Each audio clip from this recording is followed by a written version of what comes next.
ভূমিকম্পে আতঙ্কিত হয়ে পাবনায় মৃত্যু হয়েছে এক নারীর।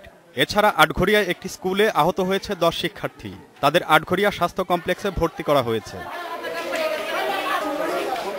ঢাকার সাভারে ভূমিকম্পে আতঙ্কিত হয়ে কারখানা থেকে নামতে গিয়ে আহত হয়েছেন অর্ধশতাধিক শ্রমিক।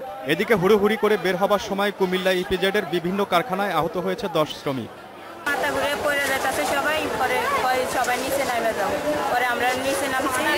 ময়মনসিংহের ধোবাউড়ায় একটি স্কুলের ছাদ ধসে প্রধান শিক্ষক সহ 10 শিক্ষার্থী আহত হয়েছে।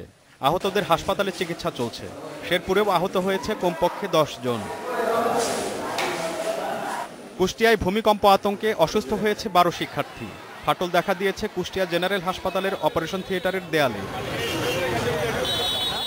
ভূমিকম্পে ফেনী শহরে শাহ আলম টাওয়ার নামে 10 তলা একটি বাণিজ্যিক ভবনে ফাটল দেখা দেয় ভবনটিকে ঝুঁকিপূর্ণ চিহ্নিত করে সিলগালা করে দিয়েছে প্রশাসন। নিঃসন্দেহে ব্যাপারে একটি তদন্ত কমিটি করা হবে। ইঞ্জিনিয়ারদের সমন্বয়ে সেখানে প্রশাসন পরিষদ থাকবে। তদন্ত কমিটির রিপোর্ট না দেওয়া পর্যন্ত এই ভবন তালাবদ্ধ থাকবে। এছাড়া নেত্রকোনার মদনে একটি স্কুলের 2টি ভবনে ফাটল দেখা দিয়েছে নাটোর, রাজশাহী, বগুড়া সহ কয়েকটি জেলার বেশ কিছু ভবনে। এছাড়া যশোর বিজ্ঞান ও প্রযুক্তি বিশ্ববিদ্যালয়ে বঙ্গবন্ধু শেখ মুজিবুর রহমান হলে ফাটল দেখা দিয়েছে।